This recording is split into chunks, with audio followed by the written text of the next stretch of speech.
خۆشەویستانی کورسات نیو سڵاوتان لەبێ لەگەڵ هاوکارانم بەیەکەوە پانۆراماتان پێشکەشەکەین.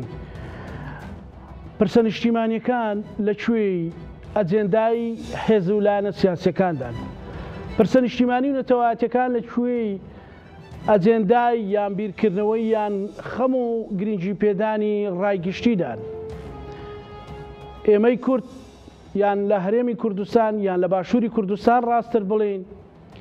خوێنێکی زۆر ژاو بۆ دامەزراوەکان، بەڵام دامەزراوەکانیان قۆناغ بە قۆناغ لە بەرچاوی خەڵک نامۆ کرد یان ناشرین کرد. ئێمە خوێنێکی زۆرمان داوە لە باشووری کوردستان و تەنانەت لە پارچەکانی تری کوردستانیش، بەڵام هەر جارە و بە بیانوێک بەشێک لە خاچی کوردستان هەڕاجەکرێت. ئێستا لەشکرکێشێک لەسەر خاچی هەرێمی کوردستان هەیە. زۆر ئازایانە، هەندێک جار بڵێ ئازایانە بەڕاستی بیانووی بۆ هێندرێتەوە لە کاتێکە ئەمە داگیرکاریە. کۆی پرسە نیشتیمانیەکان، پرسە نەتەوایەتیەکان لە هەرێمی کوردستاندا تەوەری ئەو دیدارە تایبەتێ لەگەڵ بەڕێز فەرهاد سەنگاوی نووسەر و پێشمەرگەی دێرین. سپاس کاک فەرهاد بۆ دەرفەتە لە خەمخۆری جەناب ماڵبژار بۆ دیدارە. سپاس سپاس. هەڵسەنگاندنی بەڕێستان لەم بۆ دۆخی ئێستای پرسە نیشتیمانیەکان و بە تایبەتیش لە ئەنجێندای هێزە سیاسەکان لە باشووری کوردستان لای جەنابەت چییە؟ زۆر سپاس. پێشکی هەزاران سڵاو لە شەهیدانی کوردستان و تێکۆشەرانی کوردستان لە هەر چوار پارچەی کوردستانی گەورە و پیرۆز، بە تایبەتی سڵاو لە تێکۆشەرانی ناسیۆنالیستی کورد، ئەو ناسیۆنالیستانەی کە بیر و باوەڕە دەرەکیەکان کە لە دەرەوەی کوردستانەوە دێن نەیانتوانیوە بیان ڕوخێنن و ئەرکە پیرۆزەکەیان کە ئەرکی نەتەوەی و نیشتیمانیە لە بیر ناکەن و هیچ تانە و توانجێکی دەرەکی کە هاتۆتە کوردستان کە دژی مەسلەی کوردایەتی و کوردستانی بوونا ناتوانێت ئەو تێکۆشەرە ناسیۆنالیستانەش سارد کاتەوە یا بیان ڕوخێنێ. ئەمە سڵاوی من بوو. بەداخەوە لە باشووری کوردستان پرسە نیشتیمانی و نەتەوایەکان کەوتۆتە دوای هەموو پرسە تایبەتی و شەخسیەکان، کەوتۆتە دوای هەموو پرسە حیزبی و کەسیەکان، کەوتۆتە دوای هەموو پرسە خێڵەکی و ناوچەگەری و شارچێتیەکان. ئەمە کێشەیەکی زۆر گەورەیە بۆ باشووری کوردستان و بۆ لایەنەکان. لە ناو لایەنەکانە ئەوانەی کە مەبەستیانە و پرسیان هەیە، قەزیەیان هەیە کە قەزیی نەتەوەی و نیشتیمانیە، ئەرکەکەیان زۆر سەختتر بووە لە جاران، زۆر قورستر بووە لە جاران، بە تایبەتی چونکە لە دوای ڕاپەڕینی یەکەمی 1991 لەگەڵ 2003 سەرکەوتنێکی زۆر گەورەی نەتەوەی و نیشتیمانی بۆ کورد و بۆ هەموو پارچەکانی کوردستان لە باشووری کوردستان هاتە پێشەوە. داگیرکەرەکانی کوردستان لەوە بێ ئاگان نەبوون، دانەنیشتن نەخەوتن، کۆبوونەوە چەند جارێکیش و بەردەوام تا ئێستاش کە چۆن ئەم پرسە نیشتیمانی و نەتەوەییە لە باشووری کوردستان تێک و پێک بشکێنن بۆ ئەوە باشترین هێز، باشترین لایەن، باشترین دەستکەلا لە ناوخۆی کوردستان بدۆزنەوە و بەکاری بێنن وەکو داشەهارە، وەکو گورزێک بۆ لێدانی هەموو بیر و باوەڕێکی پێشکەوتن خوازانە، بۆ لێدانی هەموو بیر و بۆچوونێکی نەتەوەی و نیشتیمانی تا ڕادەیەکی زۆر لە ئەرکەکەیان سەرکەوتوو بوون دوژمنان و هێزە کۆنەپەرستە بەکرێگیراوەکانی ناوخۆ بۆ تێکشکاندنی پرسە نیشتیمانیەکان. لە هەمووشی خراپتر ئەوەیە ئەم هێزە تێکشکێنەرە ناوخۆییە کە بووە بە دەستکەلای دەرەکی دێ بە ناوی کوردایەتی و نیشتیمان و نەتەوە و هەرێم و ئازادی و ناسیۆنالیزم و کوردایەتی و ئاڵاوە قسەکە. خەڵکی سادەش لە ناو کوردستان وای لێدێ لەبەر ئەوەی لەو دەبینێ کە ئاڵێ من کوردایەتی ئەەکەم و من نەتەوایەتیم و من نیشتیمانیم و من ئاڵای کوردستان بەرزەکەمەوە و من دەوڵەت دروستەکەم کە ئەیبینێ ئەم لایەنە وێران کەرە ئاوایە ئیتر خەڵکی سادە چی ئەکا ئەڵێ من نەتەوە و نیشتیمان و ئاڵا و دەوڵەتم ناوێ، کوردایەتیم بەرمەجاوە. ئەمە بەرنمەیەکی تایبەتیە کە خەڵکی سادە ناتوانێت تێی بگا، بەڵام خەڵکی هوشیار لەمە تێئەگا. بۆیە پرسە نیشتیمانی و نەتەوەییەکان بۆ ئێمەی کورد، بۆ ئینسانی ئازادی خواز پێویستە لە پێشترین پرس بێ. با نمونەیەکت بۆ بێنمەوە. ئێمە سێ گەنجینەمان هەیە کە هێزی لێوەربگرین، ئامرازی لێوەربگرین، قووەتی لێوەربگرین. سێ گەنجینەمان هەیە، سێ مەشجەبمان هەیە، سێ مەخزەنمان هەیە، سێ کانیمان هەیە. یەکێکیان پێ ئەوترێ بۆ نمونە گەنجینەی نەتەوا و نیشتیمان، یەکێکی پێ ئەوترێ گەنجینەی خێڵ و دەرەبەگایەتی، یەکێکیشان پێ ئەوترێ گەنجینەی دین و دینداری. ئەکرێ لەم سێ گەنجینەیە بەکاری بێنی و سوودی لێوەربگری بۆ مەسلەی نەتەوە و نیشتیمانەکەت ئەکرێ. بەڵام ئێمە دەبێ ئەوە بزانین ئێمە کێشەی نەتەوایەتی و نیشتیمانیمان هەیە، ئێمە کێشەی مرۆڤایەتیمان نییە، ئێمە کێشەی دینداریمان نییە. بۆ نمونە کەس نییە بە من و تۆ بە هیچ کەسێ بڵێ نابێ دینداربی، نابێ فلان دینت هەبێ، کەس نییە بە من و تۆ بڵێ نابێ خێڵت هەبێ نەدبێ فلانت هەبێ و نەبێ. بەڵام هەموو دوژمنەکان کۆکن لەسەرەوەی ئەڵێن نەتەوەت نەبێ، نیشتیمانت نەبێ. یعنی ئەمە کێشەی ئێمەیە. بۆیە ڕووناکبیرەکانمان گەنجەکانمان نەوەی نوێ، نەوەی نوێ مەبەستم نەوەی کۆن نییەوەی بە ناوی حیزبێکەوە هەیە، نەوەی نوێ یعنی جیلی جدید. ئەمانە ئەمە هەموو پێویستە لە مەکتەب، لە خوێندگا، لە زانکۆ، لە پەیمانگا، لە باخچەی ساوایانەوە ئێمە مناڵەکانی کوردستان تێبگەینین. تۆ کێشەیەکی نەتەوەی و نیشتیمانیت هەیە، خاکت هەیە، ئابووریت هەیە، فەرهەنگت هەیە، زمانت هەیە، مێژووت هەیە، ئەبێ ئەمانە بپارێزی. لێدان لە نەتەوە و نیشتیمانێک پێویست ناکە. ئیستا داگیرکەرەکان هوشیارترن، ئیستا دنیا زۆر گۆڕاوە. جاران بە تانک و تۆپ دیوارێنە ڕووخانین، پردیانە ڕووخانین، شارێنە ڕووخانین، دیانە ڕووخانین. ئیستا ئەزانن ئەمە پێویست ناکە. با ئەوان بێن زمانەکەت لە بەرچاو بخەن، هوەرەکەت لە بەرچاو بخەن، تێک و پێکی بشکێنن، مێژووەکەت بشێوێنن، بڵێن کورد هیچ نییە، کورد هەر شوان و گاوان بووە، کورد کەی مێژووی هەیە، ئەوە ئاشووریەکان و ئەوە عەرەبەکان و ئەوە شارستانێتی فڵان، هەر ناوی کورد و شارستانیەکەشی نابن. ناڵێن سۆمەر کووردە، شێتێ بن بڵێ تۆ ئێمە لە سۆمەرین. ناوێنەوێ بڵێن لۆلۆ و گۆتۆ و سۆبارتۆ و ئارارتۆ و کاردۆ و کار میتانی و فلان و فیسار، ئەمانە تواو نەتەوە بوون بە نەتەوەی کورد. ئەڵێن کورد دوێنێ هاتووە، کورد لەکوێ بووە، کورد کەی نەتەوەیە، کورد کەی میلەتە. اینجا سیر ئەوەیە من ناچارم ئەم قسەیە بکەم بەداخەوە، پێم خۆش نییە. گەوج و گێلیش زۆرن بە ناوی نووسەر و ڕووناکبیر، ناسیۆنالیستەکان، ناسیۆنالیزمی کوردی. باشە ئەگەر ناسیۆنالیزم و ناسیۆنالیست کێشەی تۆ نییە، ئەی چی کێشەی تۆیە؟ ئەی تۆ کەیت؟ ئەی ئەگەر کورد و کوردستان و خاک و ئابووریەکە و تاڵانکاریەکەت نەبێ، چیت هەیە تۆ یعنی لەسەری بکوشرێت و بۆ بڕێی؟ من لە بیرمە لە هەشتاکانە 1970 تووشی هەنێ گفتوگۆ بووین لەگەڵ ئەو کەسانەی کە دژی ناسیۆنالیزم و ئەوانە بوون. پێم وتن بەیەکێکیانم کاکە تۆ ئەزەحمەت دەبێ ئەتوانی بچی لە بەردەمی ئەمن و استیخباراتی سلێمانی، یا لە بەردەم بەلەدێکەی سلێمانی، یا لەبەر محافەزەی سلێمانی 1000 جار هاوارکەی بڵێ من کرێکارم، من مرۆڤم، من مرۆڤایەتی ئەزانم، من دیندارم، من فڵانم، من فیسارم، پەنجەت پێوە نادەن. بەڵام ئەگەر ئازای بڕۆ بڵێ بژی کورد و کوردستان بزان 100 شەقەتیان نادەن. کێشەی ئێمە کێشەی کورد و کوردستانە، کێشەی نەتەوایەتیە، کێشەی کوردایەتیە. دوایی واتێ نەگەن ئەوانەی کەوتیان ئێمە کوردایەتیەکەن ئەوانە ناسیۆنالیستن. وات نابێ واتێ بگەیت، نابێم کڵاوت بچێتە سەر. کێشەیەکی زۆر زۆر گەورەیە. بۆیە ئێمە ئەتوانین لەو گەنجینە و لەو کانیەی کە پێمان وت نەتەوە و نەتەوایەتی و نیشتیمان و نیشتیمانایەتی، ئێمە ئەوە کاری ئێمەیە، وەک ئامرازەکانی ئێمە و هێزەکەی ئێمە لەوێ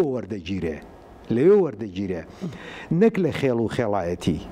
نەک دەوڵەتانی دەور و پشت ئەنواعی چەندین جۆر فکر و بیر و بۆچوونی خراپ بێنن دەرخواردی گەنجەکانی ئێمە و میلەتەکەی ئێمەیاندن کە ئێستا وایە بەداخەوە زۆری لە چیە زۆر وەکو بەڕێسا وەکو کەسێتێکی نەتەوەیی خەمی پێوە خۆی ئەزانی چی مەسەلەن بۆ نمونە خزمەتی زمانەکەت و مێژووەکەت نەکەی، خزمەتی هونەرەکەت نەکەی، ئەفەوتەی. یعنی ئەگەر دوژمنان هاتن توانیان ئەم شتانە لە بەرچاوی ئێمە بخەنێمە خۆمانە توێنەوە بە ئاسانی پێویستی بە تانک و تۆپ نییە. من نمونەیەکت بۆ دێنمەوە لەسەر دووشت، هیوادارم بیرم نەچێ بۆ نمونونەکان. جاریشان بە ڕێز مام جەلال وتی بۆ منی باس کرد وتی چوون بۆ گەنج بووم زۆر گەنج بووم چوون بۆ کۆبوونەوەیکی خوێندکاران لە مۆسکۆ ئەو کاتە شیوعیەکانی ئەو کاتە نەیانێڵا هیچ کەسێک نەیانێڵا کورد دەنگی دەربچێ بە تایبەتی دوو هین هەبوو دوو جەمسەری سۆسیالیستی و سەرمایەداری هەبوو بچوویتایە بۆ هەر شوێنی ڕاوێنە نایی بەس باسی کورد مەکە وتی من چوون بۆ ئەو کۆبنەوەی خوێندکاران لە مۆسکۆ لەبەروی پارەمان پێ نەبوو ناچار بووین بچین بە پاپۆر بچین وتی ئەو کاتە ئێمە بە پارەیەکی کەم ئەمانتوانی بچین بۆ ئەوێ هەت بە 1000 حاڵ تا ویزە وەربگری و تا لەو کۆبوونەوەی داوت بکرێی وەکو نوێنەری کورد و ئەوانە وتی زۆر سەرکەوتنێکی گەورە بوو بەلامانەوە بەڵام بەنهێنی ئەمان کرد بۆی ڕێمان لێ تێک نەدەن نەڵێنەوە نۆکەرێکی ئیمپریالیزم هات بۆ قەڵای سۆسیالیزم وتی بار حاڵ کاتێک کە من چووم گەیشتمە لوبنان لەوێ پاپۆڕێک بوو سوار بووین بچین وتی بۆ خۆشببختی کۆمەڵی خوێندکاری تریشی تیابوو هی لوبنان و هی سووریا و هی کوێ و هی کوێ لەو پاپۆڕە چوون بۆ هەمان مەبەست وتی زانیم یەکێکیان کووردە لە دوورەوە وتی زۆر دڵم خۆش بوتم ئەوە کوردێکە چەند کوردێکی ترە دۆزینەوە لەوێ باسی کوردەکەین وتی ئەو کوڕی کە ناسیم کووردە لە دوورەوە زانیم وتی چوون پێم و تعارفم لەگەڵا کە چۆنی باشی نازانم چی ئەوانە تۆ کوردیت وتی بە مۆڕەیەکەوە بە توندیەکە وتی نەخێر من ئینسانم وتی منیش زۆرم پێ ناخۆش کاکە خۆ من نەموتۆ تۆ حیوانی نەموتۆ تۆ حیوانی یعنی وای لێ هاتبوو جاران کورد و کوردستان و کوردایەتی ئێستش لەبەر هەڵە و کەم و کورتی و لادان و خیانەتی هەندێک کەس و هەندێک لایەن خەریکە وای لێ دێ ئەبینم و سەروشتی وا هەیە بە شەرمەوە ئەڵێن ناسیۆنالیستەکان کوڕە شەرمی بۆچی بڵێ فەراسەنگاوی ناسیۆنالیستە لە ئەرز هەتا ئاسمان خۆ من ئەگەر نەتەوە نیشتیمانەکەم لە ژێر چەقۆی قەسابا بێ ئەگەر نەتەوە نیشتیمانەکەم تعریب و تەتریک و تەفریز بکرێ بڵێم من کوردنیم نامەردیە ئەمە نامەردیە ئەمە ترسنۆکیە ئەمە تەسلیم بوونە بۆیە ناسیۆنالیستەکان ئەرکەکەیان گەورەیە و من بە هەموو کوردێک ڕاگەیەنم لە کاتی داگیر و دابەشکراوی و چەساوەیی کووردا تۆ نەتەوەییبی ئەو پەڕی ئینسانیت نەتەوایەتی ئەو پەڕی مرۆڤایەتیە لەبەرەوەی تۆ ینی چی میلەتەکە دوێران بکرێ و ڕاکەی بڵێ من کورد نیم من ناسیۆنالیستیم من ناسیۆنالیستیم ئەمە نمونەی یەکەم نمونەی دووەم لەسەر ئەمریکیە کە بەناوی یۆرگن ئێمە هاوڕێکی خۆشەویستمان هەیە بە ناوی هاوڕێکرێکار قادر دانساز کەرکوچی خۆی و 8 برا و باوکو و باپیری بەقەدەر 1 ملیۆن کوردیان کردووە خەبات جا هاوڕێکرێکار ئەوە نە کوردایەتەکەی تۆخە ئیتر حەزەکە هەر فرسەتێ هەر کەسێ بێ قسەی لەسەر بکە وتی یۆرگنم بینی یۆرگن یەکێکە لە مەسوولە گەورەکانی ئەمریکی لە کوردستان و عێراق لە 2003 و 4وانە یۆرگن پیاوێکی زۆر گەورە و بەدەسەڵات و ئەوەیە عەرەبیەکی باشی شێزانی وتی کەوتمە قسەکردن لەگەڵیا وتی کاکە من پێشەوەی بێم بۆ عێراق و کوردستان قسەیان بۆ کردبووم دیارێکی قسەی بۆ کردووە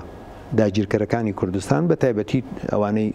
دەسەڵاتی تورکی و عەرەبیان بەدەسەوەیە وتی قسەیان بۆ کردم وتیان کورد زۆر ناسیۆنالیستە زۆر قەومیە زۆر فاشیستە زۆر عنسرین زۆر شۆڤێنین وتی منیش پێم سیر بوو بەڵام وتی وتم جا لە دڵی خۆمەوە ئەگەر کوردێک ئاوا بکوژرێ و ببڕێ و ڕاو بنرێ بۆ ناسیۆنالیست نەبێ بۆ شۆڤێنی نەبێ بۆ عنسوری نەبێ یعنی چی وتی بەس کاتێککە هاتم بینیم بە پێچەوانەوەیە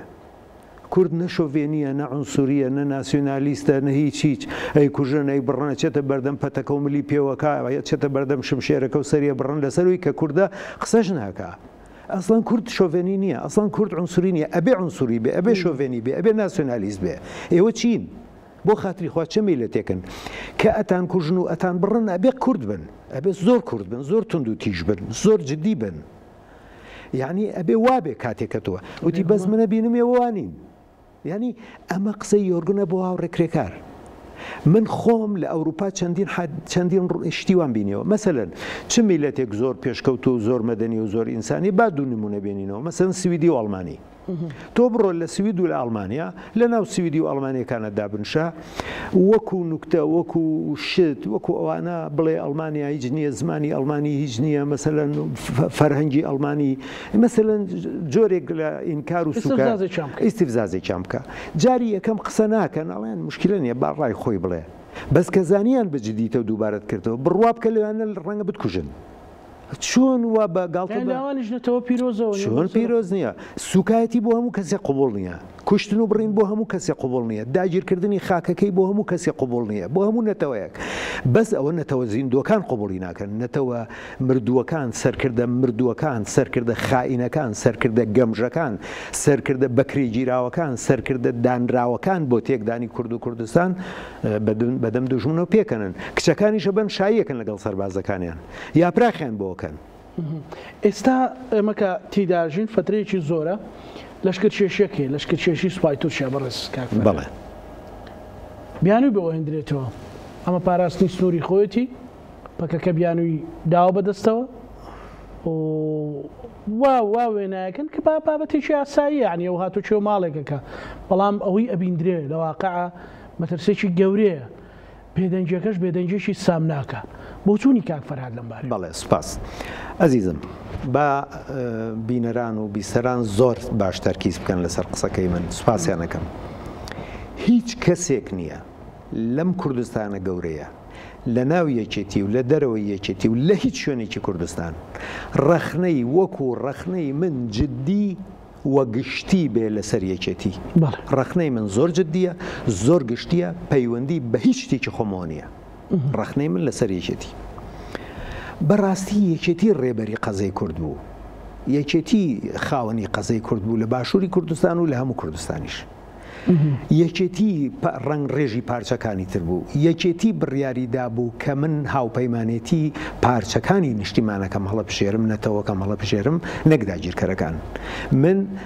قەزیەی کوردی وەکو قەزیەیەکی گشتی سەیرەکەم لە هەر چوار پارچەی کوردستان. ئەوە یەکێتی بوو ئێمەی پەروەردە کرد و ئێمەی فێر کرد. یەکێتی ئەوەندەی سازش کرد بۆ ماڵی بەرزانی و لە بەرخاتری کورد و با تێکی نەدەن و با فڵانی نەکەن و باوای لێ نەکەن، پشتی ئێمەیشکان. پشتی تێکۆشەرەکانی خۆشکان، پشتی ناسیۆنالیستەکانیشکان. بەچی؟ بەوەی با لە بەرخاتری کورتێکی نەدەین. ڕاستە نیازەکە جوانە، بۆ چوونەکە یەکێتی وەکو نیاز وەکو مەبەست ڕاستە جوانە، بەڵام نابێ دەستت بخەیتە ژێرباری کەسی تر، ئەبێ قەزیەکەی خۆت بپارێزی، ئەبێ لەکوێ دەستت تەوقە بکە، لەکوێ زانیت ڕاتێکێشێت دەستت بکێشەرە دواوە. تێگەی لەبەرەوە ئەو هێزە گەورەی کە خاوەنی ئەو پرسە بوو هیلاک بوو. دوژمنەکانی کورد لەگەڵ هێزە کۆنەپەرستەکانی ناوخۆ پەلاماری یەکێتیاندا. هاڵەکانی ناوخۆشی ئەمانە هەموو بوونەهۆی ئەوەی کە ئەم دۆخە بێتەکایەوە. باشە ئەم دۆخە بێتەکایەوە. کێشەی ئێمە ئەوەیە شتی گشتی و شتی شخصی تێکەڵکی. بەڵێ تێگەی ئەمە کێشەی ئێمەیە. ئێستا تۆ ئەگەر گلەیت هەبوو ڕەخنت هەبوو یەکسەر ئەیبەن بۆ ئەوەی کە ئەمە شخصیە، ئەمە بۆ خۆی واکە، ئەمە بەشە بۆ بەشەکەی خۆیەگری کورە بابەوانە. ئاخرەوە تێبگەن کەسێک کە پرسی هەیە قەزیەی هەیە جیاوازە لە کەسێک کە پرس و قەزیە نیە. کە تۆ پرست هەبوو قەزیەت هەبوو خەریکی بەرژەوەندی گشتی هەبی، خەریکی بەرژەوەندی تایبەتی خۆت نابی،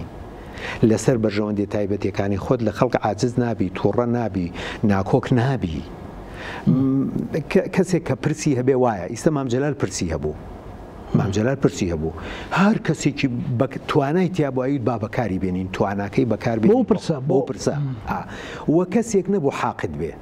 یعنی خەڵکی خاوەن پرس، خەڵکی خاوەن قەزیە حاقد نابێ. من لە ناوی شتیە پەلاماریاندام لەگەڵ پارتی کۆبوون و هەفتاون و دنیان کۆ کردەوە دژی من ئەخری یەکێتی و پارتی کۆبنەوە لەسەر من کفرە. باشە بەس من لەسەرەوە عاجز نیم لەسەر یەکێتی هیچ غەڵەتی کردو بەرامبەر من کردوێتی مشکلە نییە، بەس با بەرامبەر کورد هەڵە نەکە، نیشتیمان پرسەکە هەڵە نەکە. مەبەستم ئەوەیە خەڵکی خاوەن پرس وا سەیری قەزەی قەومیەکە، قەزەی نەتەوایەتیەکە. ئێمە ئەبێ پرسێکی نەتەوایەتیمان هەبێ، لەکوێ ئەو پرسە نەتەوایەتیە پێویست بوو سەرکەوت بیکەین، لەکوێ زانیمان زەرەرەکە بە قوربانە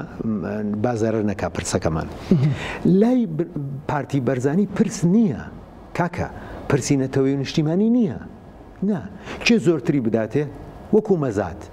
مەزات چۆن ئەو زۆرترە دایدا بە ئەو زۆرترە دایدا بەو ئەمە مەزاتە. باشە یەکێتی تۆ لە چلەکان تێنەگەیشتی، لە کۆماری کوردستان لە مەهاباد تێنەگەیشتی، ئەمانە چۆنن لە ئینشقاقەکەی جەلالی و مەلایی تێنەگەیشتن، ئەوانە دڵیان بە هیچ ناسووتەیە، لە کارەساتی هەکاری بۆ تێنەگەیشتی. 700 هەڵبژارد ڕۆڵەی هەڵبژاردەی نەتەوەی کورد لەو ڕۆژە وێران کرا، قاچی بڕایەوە لە بەفرا، نازانم هەم بە پشتی ئێران و عێراق و تورکیای ئەو کاتە بە پشتی ئەوانە ئەم هێزە 700 پێشمەرگەی کورد و کوردستانی وێران کرد. پارتی دیموکراتی کوردستان کەسانێکی شەریفن. من لەگەڵەوانم نییە. من لەگەڵەوانەمە کە بەو سەرکردایەتی ئێستەی پارتی ئەڵێن بەڵێ هەموو دەقێ و بەڵێ و دوایەکەون. مەبەستم چییە؟ ئەمە پرسەنەتەوەی نیشتیمانیەکانی ئەمەی تێک و پێکشکان. باشە تۆ لەبیرت نییە لە ئەو شەڕی کەپیان و ناوخۆ کە من قەت پێی ناڵم ناوخۆ لەبیرت نییە F-16ەکانی تورکیا لە بینی برۆی پێشمەرگەکانی یەکێتیەدا بۆ یان ئێمە دەبابەی بەعز بۆ دێتە ناو پەرلەمان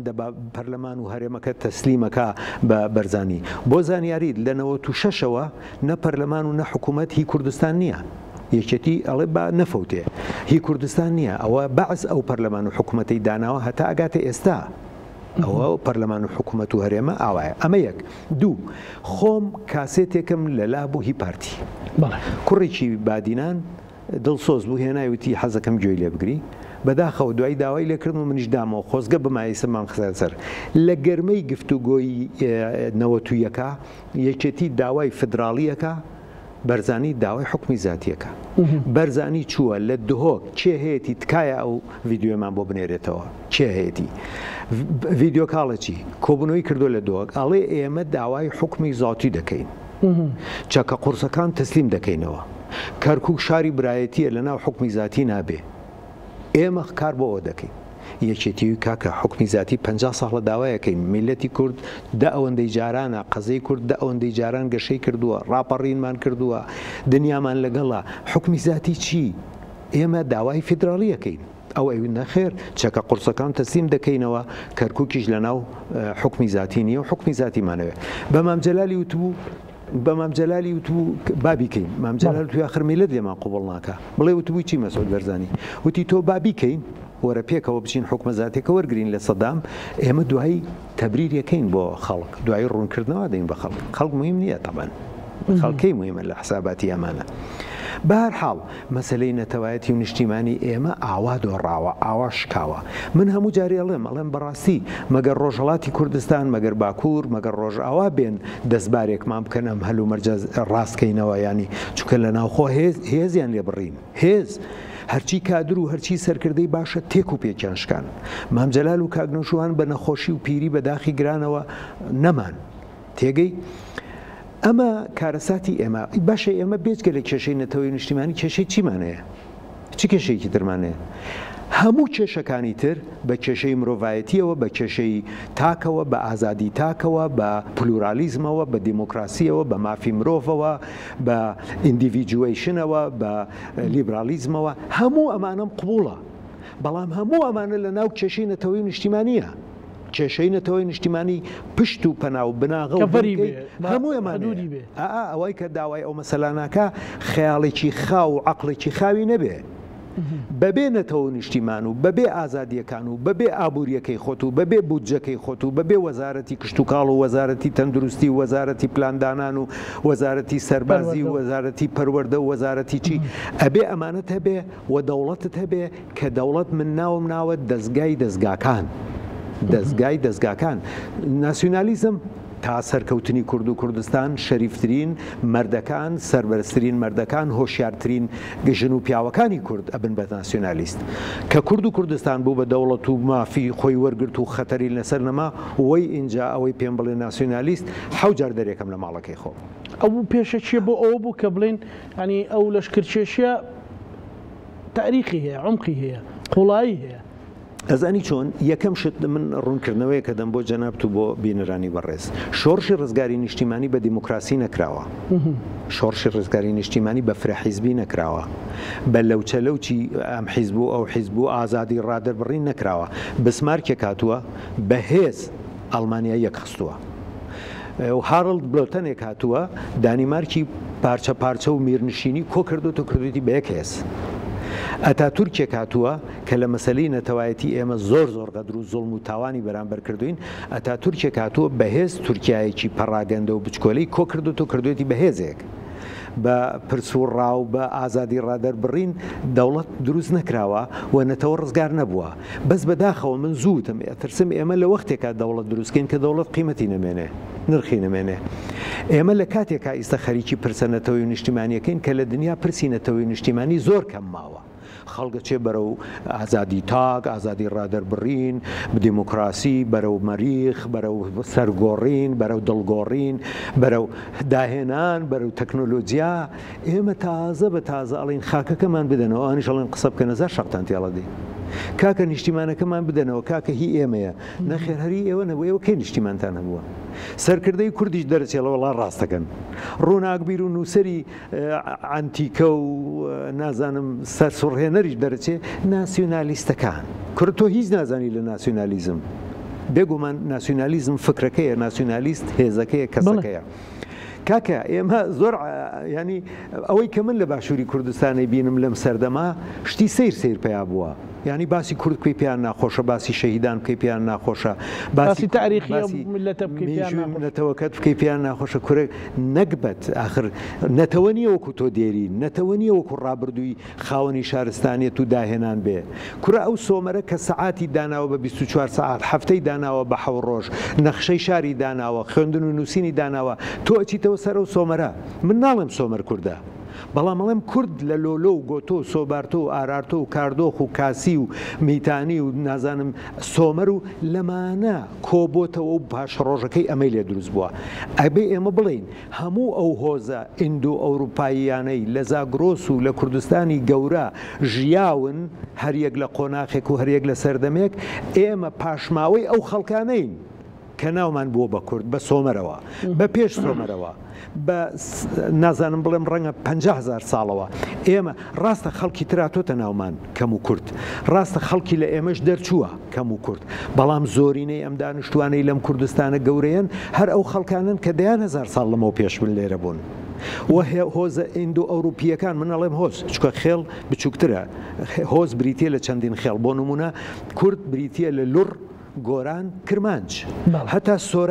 سۆرانیەکان لە کەرکک و هەولێر و سلێمانی و مکریان و ئەردەڵانەوە با بیزانین ئەمە هەمومان کە پێمانڵێن سۆرانی ئێمە بەشێکین لە لوڕ لوڕی گەورە لوڕی بچووک پشتکۆ پێشکۆ لە تەنگەی هورمزەوە تاوەکو هەمەدان لوڕە تا نزیکی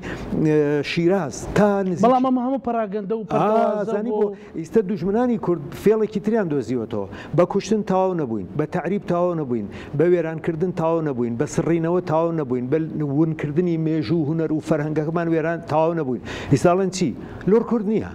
هەورامی کورد نییە جاف کورد نییە شێخ کورد نییە یەزدی کورد نییە زازاکی کورد نییە کاک باشە یانێ ئەی کێ کوردە ئەفەنی ئەمە ئەسڵ و ئەساسی کورد لوڕ و گۆران و کرمانجە هەموو کوردی دنیا لە ناو ئەم سێ بەشەیە وە سۆرانیش بەشێکە لە لوڕی ئەمە لێدەن کاکە بۆ نمونە ئازەربایجانی هەردوو ئازەربایجان کوردن وەک من و تۆ لە بەشە گۆرانەکەن دەیلەم دوملی دیلمان دلێمی دەیلەمی چوزانم ئەمە هەمووی لەگەڵ زەنگنە لەگەڵ زازا لەگەڵ چوزانم خێڵی گۆرانی شێل ناو هۆزی گەوری گۆران لەگەڵ ئەمە هەموو گۆرانن ئێ باشە ئەوە لوڕا ئەوەشە ینی ئێمە پێمان زەنگ نەکورد نییە ئێ باشە ئەردۆغان ئاخر بێدەماخ نەخوێنەوار نەزان نەشارەزا کاکە یەلمەزگۆنای زازایە سەلاحەدین دەمیرتاش زازایە کەمال کلیژدار ئۆغڵو زازایە شێخ ڕەزای دەرچیم زازایە بەتلیسیەکان زازان عەلەویەکان زازان ئێ ئەمانە زازان ئێ بەس تۆ خوێنەواریت نییە کابرایەکی ڕق لە هەموو دنیاە ئێستا پێت وایە ئەوەی کە دێت بۆ پەکەکە دێت کاویچ پێزێک کوردە بە هەر حاڵ بەڵام یا بۆ داگیرکاری دێت نەخێر من ئەزانم زۆر جوان بڵێم بۆچی دێ تورکیان نایەوێت بەڕاستەوخۆ بێ کوردستان داگیر بکات و بڵێ ئەمە هی منە و ناشڵێ بڕایەوە چونکە ئەگەر وتی ئەوە ئەمریکا پێیوتووە تورکیا کاتێ هاتۆ پرسی بە ئەمریکا کردو تورکیا چییە؟ تورکیا مەفرەزەیەکی ئەمریکیە وای دابنی ویلایەتێکی ئەمریکیە ڕاستە ئەمریکا ئەمڕۆ لەبەر رووسیا و لەبەر ئێران و لەبەر چین دڵنەواییە کات و تۆزێ بە قسەیە کات بەڵام بگاتە تینی وەکو چۆن زلە لە مناڵەکە دێ ئەوە زلەیەک لە هەموو تورکیادا بۆیە تورکیا بازاڕەکەی داگیر کردوین تورکیا هاتوو بۆ پاراستنی بنەماڵی بەرزانی لە ترسی سێ هێزی یەکەم میلەت هێزی دووهەم پەکەکە هێزی سێهەمێکێتی ئەم سێ هێزە پارتی بەرزانی تۆقاندووە هێزی کیەنا و پاراستنی ئەوان نەوتیان لێسەنێ بازارەکە کۆنتترۆلەکە باشە شەڕ لەگەڵ پەکەکە شکات زۆریش بەڵام مەبەستی ڕازیکردنی هینەکانی ناوخۆیە ینی شۆڤێنیستەکانی ناوخۆی تورکیا کە دەوڵەتیان هەیە ڕازیکردنی ئەوان هەڵەیە چم بۆ پەکەکە بەڵام بیر لێدا نەوتە بە کوردستانی کردوتە بازار ئیتر بۆ چیەتی لەوە زیاتر باشە بابەتەکە ئەمەیە تاڵانکردنی کوردستانە بیانوویەکە تێکدانی ئەو هەلومەرجەیە بۆ نمونە ئەم هەرێمە شەق و شڕە من حەزەکەم ینی بەڕاستی هەرێمی ئێمە نییە زۆر هەرێمی کوردستان و گەلی کوردستان و شەهیدەکانی و نەتەوەکە نییە بەڵام لەوانەیە ئەم هەرێمە بمێنێ بەیانی گۆڕانکاریەک بێتە پێشەوە چاکتر بکرێ وانە بۆیە ئێوێ ئەسڵەن ئەوە نەمێنێت دوایی تورکیا بڕیاریدا هێرش بکاتە سەر ڕۆژاوا و نێڵێ هەڵبژاردن بکەن چکە هەڵبژاردن شەرعێتی دەولی دروستەکە ئەمریکا وتینە حتمما چوە پاڕاوتەوە لە ئەمریکا کاکە کە تو نایڵی من بێم بە ڕۆژاوا و آخر من حاڵم خراپە و ئابوووریەکەم و لیرەکەم هەموو ڕۆژێ دابەزێ و من میلەتەکەمە بێ ڕازیکەمە بێ بچم بدەم لە پەکەکەەوەی بێ بچمە باشووری کوردستان و کورە دە دوو بیری شەڵەکانم قەی ناکە و ئەمریکا شەڵە باشە بڕۆ من وایە بینم من وایە بینم بەڵام دەرمانی دەردی ئەمانە چییە؟ ناسیۆنالیزمی کوردی چەند ژیر و عاقڵ بێ بتوانێت بەشێکی بۆ بێڕێ لەو انتخاباتە بکەن جارێکی مؤسسات یاریمی کوردستان بەوێ ڕای ڕەخنەکان هەموو شتۆ سەرکاکە ئەوان ئەڵێن لە مەریخ دەوڵەتێ دروست بکرێمەتێکە دێن ئەوانە چن ئەرمەنی بەسە زمانە کوژن شەڕ دۆزنەوە لە بینی ئەرمەنی و فلانە ئەوانە چن پارە ئەنێرن بۆ جمهوریاتەکانی ئەوانەی کە هەندێک ڕێگ و ڕیشەی مەنگۆلیان هەیە ئەوانە چن هەچی شدەهەیەکەن ئەم کابرایە کە ناوی ئەردۆغانە بەڕاستی کابرایەکی سایکۆپاتە یعنی کابرایەکە لە ڕووی دەرونیەوە نەخۆشە ئەگەر تۆ لە ڕووی دەرونیە نەخۆشیت بۆ نەڕقت لە کووردە باڕقت لە بڵێ من ڕقم لە پەکەکەیە بە ئاشکراڵێ من ڕقم لە هەموو نەتەوەی کورد و هەموو کوردستانی گەورەیە ئەی بەشێک لە کورد چۆن یارمەتیەدا بەش ئەوە بەشێک نییە لە کورد ئێمە نابێ بە بەشێک لە کورد حسابی بکەین نابێ بەڵام من پشت و پەنام نییە من پشت و پەنام نییە کاکە من بە تەنیام من لە مناخۆشە بیڵێم پێم خۆش نییە بیڵێم من بە تەنیام دیفاع لە چیەکەم لە نەتەوە نیشتیمانەکەم دیفاع لە چیەکەم لە ڕابردوو یەکێتی دیفاع لە چێکم لە هەندێک هەڵوێستی ئێستا یەکێتی باشە بۆ ئەبێ هەموو کوردێکی بەڕێز بزانێ ئەمە لای من دیفاع لە نەتەوە نیشتیمان ئەوە نیە لە ڕقەوە بێڵکو بە دراوسە لە ڕقە نە لە ڕقە نە لە خۆشەویستی من پرسم هەیە من قەزیەم هەیە ئەو پرسە وەکو دڵم وەکو مناڵەکەم ئەی پارێزم ئەمەی کە من ئەیڵێم و ئەیکەم دیفاع نییە نە لە یەکێتی نە لە کەسی یەکێتی نە لە هیچ یەکێتی نە لە پەکەکە نە لە پەیەدە نە لە پژاک نە لە دیموکرات نە لە کۆمەڵە ئەمانە هەموو هێزی منن ئەمانە هەموو جەرگی منن یەکێتی پەکەکە پەیەدە هەدەپە پژاک ئەم هێزانە دیموکرات کۆمەڵە ئەیڵێم لە بەرچاوی دنیا ئەمانە هەموو هێزی منن جەرگی ئێمن کوڕی ئێمن خوێنی ئێمن هەڵەیان هەیە ڕاستە کەم و کورتیان هەیە ڕاستە نەزانن ڕاستە لیان تێکە چێ ڕاست کە ئەوەی ئەشی بینین بەڕاستیانی موبەر ڕەهێنرێتەوە ڕۆژانە گەر بێت هەر ئینسانێک بە چاوێکی وجدانەوە بە چاوێکی کەمتر لە ناسیۆنالیستی سەیری قەزەی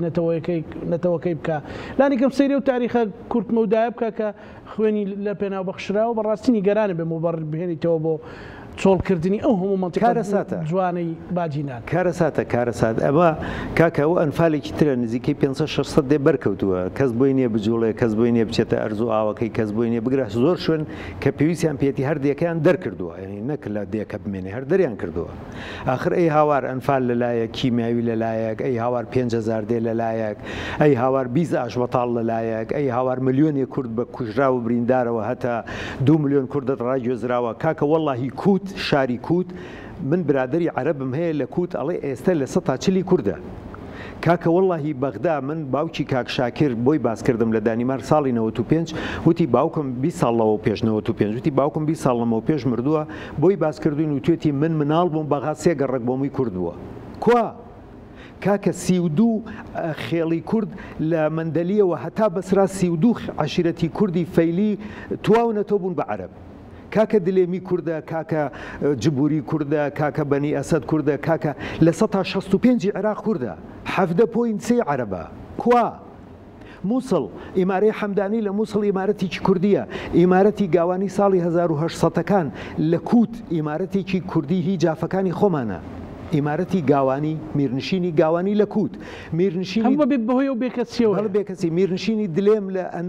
ئەنبار ناوەکەی کوردیە دلێمیەکان کوردن میرنشینی ئەنبار میرنشینی دلێم سەردەمی عوسمانی میرنشینێکی کوردی بوو بوون بە عەرەب مووسڵ بوو بە عەرەب کەرکوک بوو بە عەرەب هەولێر خەریکە بێ بە عەرەب سلێمانی خەریکە بێ بە عەرەب من ڕێزم هەیە بۆ عەرەب من زۆر ئینسانیش بیرەکەمەوە ها من لە هەمان کاتە زۆر ئینسانی بیرەکەمەوە بەڵام ناتۆ من بخۆی ناتۆ ئێسقانەکەم بشکێنی ناتۆ مناڵەکەم بکوژی من لەگەڵ مافی عەرەبم لە کوردستان وەکو کورد معاملەیان لەگەڵ بکرێ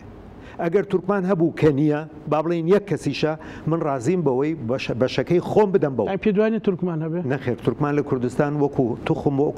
وەکو نەتەوە نییە وەکو خەڵکیش نییە بەڵام کۆمەڵە خەڵکێک بەرژەوەندیان بۆ ئینگلیزەکان دروستیان کردن ئینگلیز کە لە کەندا و دژی عوسمانی شەڕێ کرد و دژی تورک بوو کە هاتە کەرکوک تورکی دروست کرد وتی کێ ئەڵێ من تورک و تورکمانم من خانووی بۆ تاپۆکەم بۆ چونکە ئیزانی کە هاتە کەرکوک تووشی تەکلیفی کورد دەبێت تووشی دژایەتی کورد دەبێت بۆیە پوازێکی بۆ دروست کرد تێگەی هەرچی تورکە بۆ ڕۆیشتەوە لەگەڵ دەوڵەتی عوسمانی و جێیشەکەی کەشکا مەگەر تاکوتەرا سەربازی خۆی شارد بێتەوە تورکی چی و تورکمانی چی ئەمەیان ناسین یەکیان ناسین ئەستا مەسەڵەن لە تورکمانەکانی هەولێر و بەڵێ بڵێ نانا 6 ملیۆنن ئەوان نەتەوەی دووەمن نەتەوەی دووەمی چی ئەگەر مەسەلەی نەتەوەی دووەم بێ کلد و ئاشور نەتەوەی دووەمە چونکە 4-5 ساڵە لەگەڵ کوردن تۆ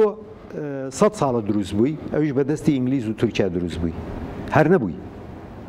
نەتەوەی دووەمی چی خۆ بە ئارزوی خۆیان نییە من نەتەوەی دووەمین و 2 ملیۆنین نەخێر ئێوە کوردی بەزی و ڕووخاون بۆ بەرژەوەندی پشتی مخابراتەکانی دنیا بەو شێوێ بڕوا کاک فەرهاد بە ڕێزت باست کرد مەسەلەن قەزێک نەتەوایەتیمان بەرەوش لە باشووری کوردستان لە خەتەرای باشووری کوردستان لە خەتەرێکی گەورای منەوە ڕاستەکەی ئەڵێم خەڵ ناڕوخێن با خەڵک خۆی ئامادەکە بزانێت کە لە خەتەرێکی گەورەیە کەرکوک و هەولێر و سلێمانی تعریب بووە و هەموو دیەکانی کوردستان ماڵە عەرەبی تایە خۆ ناچن وەکو سوید و دانیمارک و ئانەش مەکتەبیان بۆ مەکتەبی دانیمارکی و سوودیان بۆ بکەنەوە مەکتەبیان بۆ بکەنەوە بڕوات بێت 3-4 انتخاباتی تر ئەوان لیستیان هەیە لە کوردستان دابەزن من دژی هاتنی عەرەب نیم بەخێر بێن هەموو ڕۆژێ بەخێر بێن بابێن بۆ کوردستان بۆ سەیران بابێن بۆ کوردستانیش بۆ نیشتە جێبوون بەڵام بە بەرنامەنا لە شاخەوە من لەگەڵەوە نیم لەگەڵ پارتی هاوپەیمانەتی بکرێت بەرەی کوردستانی دامەزرە لە کۆبوونەوە تا ئەوەی ئەیبینی ئەو دۆخە دروستەکەن مەسەلا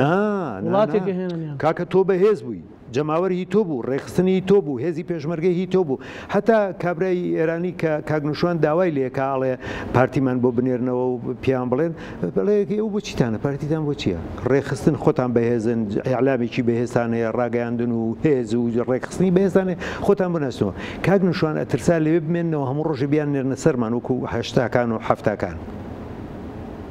ئەوە یەکێتیە ناگای لە هیچ نییە ئەوە یەکێتیە وازانە زۆر مهمە بەڵێ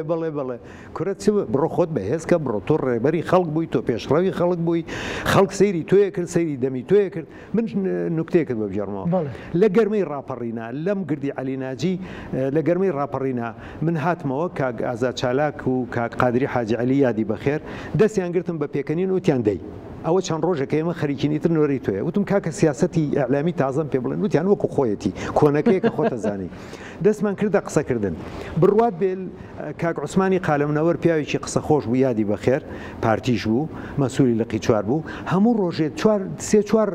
ڕاگەیاندن و ئاگداریە نرد بوو ئێمە لە ڕادیۆکەمان ئەوپڵاوی کەن پێشمەرگەکانی لقی چوار کۆبنەوە بۆ کەرکوک من بە کاگازا چالاکەم وتم کاکەمە چیە بڵاویکەینەوە کە بە کاقادرم وتیان بۆ وتم کوراوە خۆیان کەس گویان لێ ناگرێ و ڕادیۆیانی و ڕادیۆکە خۆیان کەس گویان لێ ناگری ئەمە دیعاەیە پێشمەرگە 15 ڕۆژە لە کەرکووکە شەڕەکە پێشمەرگە نەما خوێنی لێ نەڕژێ ئەمانە بۆ ناڕۆن کەرکووک خۆ دوو بستە وتیان کاکە بەو ڕۆحە لە بەرخاتری بەرە وتم نا من وا ناکەم دیارە کاک عوسمان بیست بووی هات دەستی قسە سەرشانمێ من ئاسیاری یەک بووین دۆستی یەک بووین هاتوتی کاک فەرهاد بۆ واکەی بۆچی شتەکانی وتم کاک عوسمان ئەمە تەنها دیعاەیەکە لە ڕادیۆکەی ئەمە بەناوبانگە بۆ خۆتانەکەن ئێوە بۆ ناچن بەلای ڕادیۆکەی خۆتان دەستی چپانی بەجۆمەوتی کورە پارتی خۆی هەیە تا ڕادیۆ هەبێ باشە کاک مەسعود لە ماڵێک داوت بوو لە بە منی وتبوو لە شوێنێک هاوتوی ئەمە چییە پێیا بووە وتویان لە کاتی هەڵبژاردنەکانە وتویان لە کاتی هەڵبژاردنەکانی گۆڕانە وتوی ئەم فەرادە چیە پێیا وتویان کاک مەسعود ئەمە کۆنە و ناسراوە و لە ڕادیۆ ڕاگەیاندنەکانە بووانە بەڵام من لێرە و پێڵم کاک مەسعودی تۆ لە هەولێر کە داوت بووی لە ماڵێکا شەوی گرتنی کەرکووک و شەڕەکانی کەرکووک داوات نەکرد لە ماڵەکە ڕادیۆکەم بۆ پیاکەن ڕادیۆکە خستە سەر ڕادیۆکەی ئێمە هەڵسای بەناو ژوورەکە کەوتیتە گەڕان خاوەن ماڵەکە پێوتیەوە چیە کاک مەسعود وتە وەڵا فەرهاد نایڵێ دانیشین ئێمە نەمانێڵات تۆ دانیشی ئێمەمان کاکە وەرە خەبات بکە بەخێرنینەوە زۆر زۆر سپاس بۆ دیدارە خۆ ئەمە هیچی لێلا نابن هیچی لێلا بەدڵنیاییەوە چکە مامووی لە پێناو قەزیێنێتەوە یەکێتی ئازابەوە ئیستازانی یەکێتی ئازابەوە یەک سەرۆکمانێ ئێستامان سەرۆک وەڵڵا و هەڵوێستانە باشە بە دڵما هیوادارم هەروە بڕۆ زۆر زۆر سپاس بۆ بەڕێز فەرهاد سەنگاوی نووسەر و پێشمەرگەی دێرین سپاس بۆ هەربژینەوە سەرکەوتوو بن بینەرانی خۆشەویست لەگەڵ هاوکارانم بەیەکەوە پانۆڕامای ئەم شەومان پێشکەشکردن ئێوە شەمولاکتانەمانەتی خوای گەورە بن خواتان لەگەڵ دووبارە